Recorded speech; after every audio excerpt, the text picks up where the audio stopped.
तो देखो पहला जो 2 डॉक्यूमेंट है वो काफ़ी आसान है, वो कोई भी कर लेगा, ठीक है, इसमें ज़्यादा कुछ परेशान होने वाली बात है नहीं। उसके बाद के जो डॉक्यूमेंट तो देखो जी कॉमेट के का जो रजिस्ट्रेशन है वो कल से स्टार्ट हो चुका है, लेकिन कई सारे स्टूडेंट हैं जिन्हें समझ में नहीं आ रहा है कि मुझे किस तरह से डॉक्यूमेंट अपलोड करना चाहिए।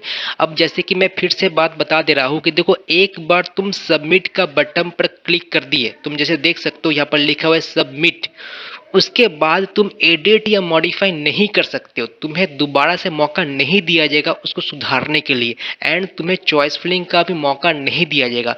तो अच्छा खासा टाइम है, 31 अक्टूबर को लास्ट डेट है, तो मेक श्योर आप जो भी डॉक्यूमेंट अपलोड कर रहे हो वो बिल्कुल 100% सही होना चाहिए।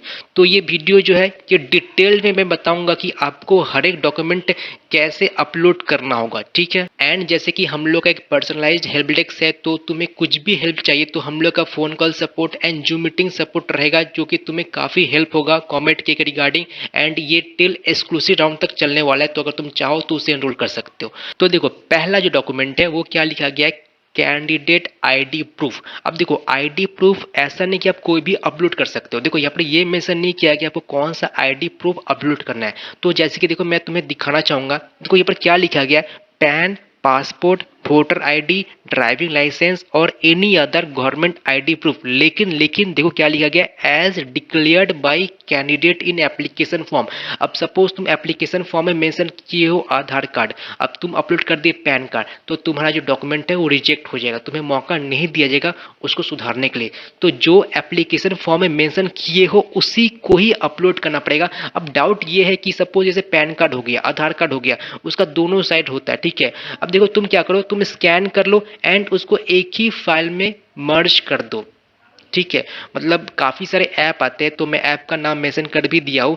तो वो क्या करेगा, दोनों साइड को एक ही फाइल में मर्ज कर देगा and as a single file उसको तुम पीडीएफ में अपलोड कर सकते हो। एंड वो जो साइज होगा वो जैसे लिखा गया यहाँ पर देखो 1 MB मैक्सिमम होना चाहिए।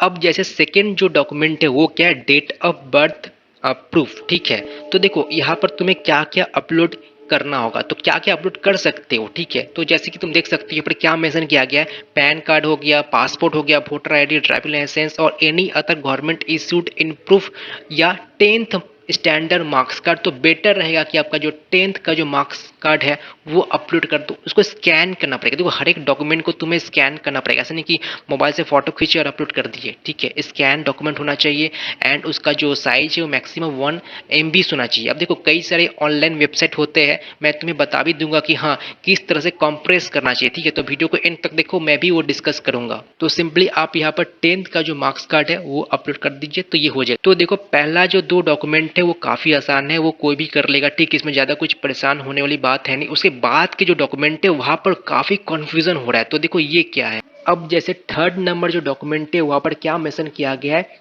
12th और पीयूसी मार्क्स कार्ड। अब देखो यहाँ पर डिटेल्ड इन्फॉर्मेशन नहीं दिया गया, लेकिन डिटेल इन्फॉर्मेशन क्या है तुम यहाँ पर देख सकते हो कि देखो अगर तुम आईसी बोर्ड से पढ़े हुए हो एंड 2021 में पास किए हो, ठीक है, तो यहाँ पर क्या लिखा गया है, आपको इस तरह से अपलोड करना पड़ेगा which shows UID number and index number, ठीक है। तो आपका जो आईसी बोर्ड है वहाँ पर लिखा हुआ रहता है UID number and index number. तो जो आईसी बोर्ड के स्टूडेंट है उन्हें ये बात पता है, तो अगर आप आईसी बोर्ड के हो एंड 2021 में पास किए हो तो आपको ऐसे अपलोड करना पड़ेगा।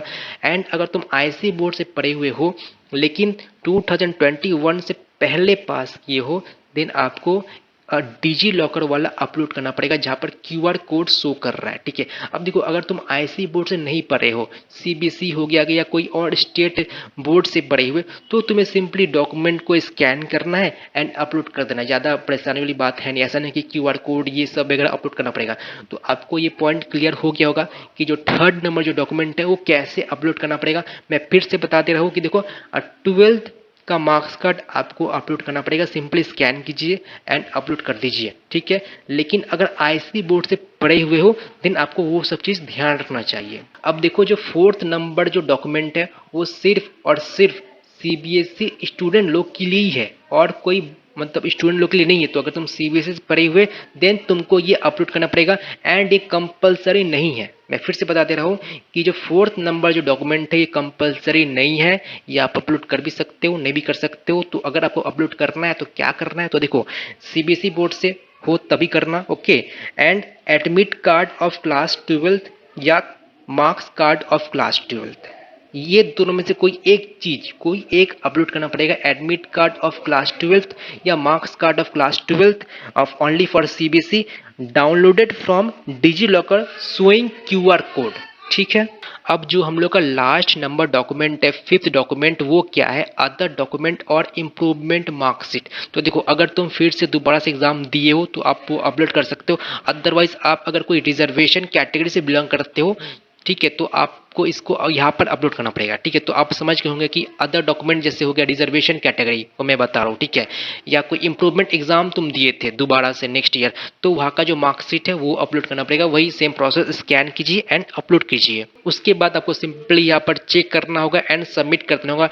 लेकिन देखो इसको थोड़ा टाइम ले लो, ठीक है, बार बार चेक करो कि हम सब सही है कि सब सही नहीं है, ठीक है, क्योंकि एक बार सबमिट का बटन पर क्लिक कर दिए दोबारा से इसको चेंज नहीं कर सकते हो, ठीक है। तो 31 अक्टूबर तक टाइम है, अच्छा खासा टाइम है, तो आराम से अपना समय लो एंड डॉक्यूमेंट रेडी करो एंड अपलोड करो, ठीक है। एंड जैसे कि मैं बताया था कि आपको कैसे कंप्रेस करना है, तो देखो काफ़ी सारे ऑनलाइन वेबसाइट है, कोई ऐप को इंस्टॉल करने का ज़रूरत नहीं है। मोबाइल में काफ़ी सारे वेबसाइट है जो कि कंप्रेस कर देते हैं, जेपीजी हो या पीडीएफ हो। तो जैसे कि अगर आपको पीडीएफ कंप्रेस करना है तो सिंपली गूगल में टाइप करो कंप्रेस पीडीएफ, ओके। तो देखो लिस्ट ऑफ वेबसाइट ओपन हो जाएगा। सबसे बेस्ट वेबसाइट जो है, जो कि मैं पर्सनली यूज भी करता हूँ उसको, उसका नाम है आई लव पीडीएफ, ओके। तो सिंपली यहाँ पर आप ओपन कीजिए एंड जो डॉक्यूमेंट है सिलेक्ट पीडीएफ फाइल को क्लिक करके आप डॉक्यूमेंट अपलोड कीजिए एंड वो कंप्रेस कर देगा काफ़ी आराम से, ठीक है। अगर स्टिल फिर भी कुछ डाउट है तो कमेंट कर दो, अदरवाइज टेलीग्राम ग्रुप है उसको तुम ज्वाइन कर सकते हो, जहाँ पर तुम्हें क्विक रिस्पांस मिल जाएगा। तो जो भी डिटेल्स है मैं डिस्क्रिप्शन में अटैच कर दूंगा, तो वहाँ से तुम जाकर के ज्वाइन कर सकते हो, ओके।